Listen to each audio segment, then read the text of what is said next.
The mystery of the gospel, that freely, apart from your own choice, and when we were enemies of God, running away from him and resisting every step of the way, God came along and rescued you, pulled you out of the deadness of sin, and gave you a spiritual resurrection. That's a mystery, because it doesn't usually look like that. It doesn't usually look that dramatic. When we, you might see the news headlines that, a firefighter runs into a house, or somebody is rescued from the river, something like that, and it's like, wow, this is heroic, this is awesome, this is beautiful. It doesn't quite look like that when you are sitting down to talk with a friend, and they're divulging all the sorrows and the cares that they are burdened with. And you speak up and you say, well, yeah, that's life, and I really sympathize, but can I talk about Jesus for just a hot minute?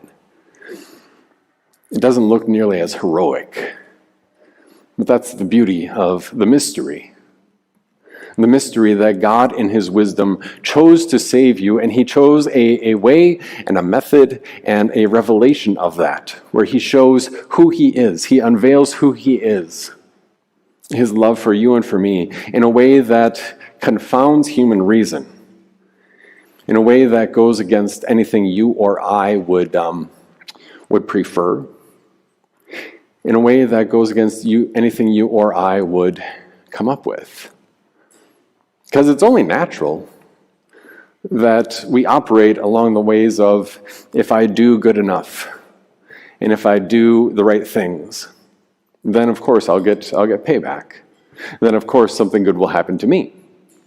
But if God says that while we were still sinners, dead, blind, enemies of God, can't make any movement toward God, God says, even the good things that you did, that's like the biological waste that we don't really talk about, that biohazard stuff that gets disposed and incinerated at the hospital, that's what the best that you've got to offer.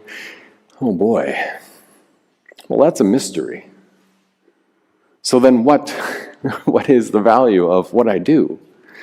If God in the Old Testament says that all of our righteous acts are as filthy rags, that's part of the mystery.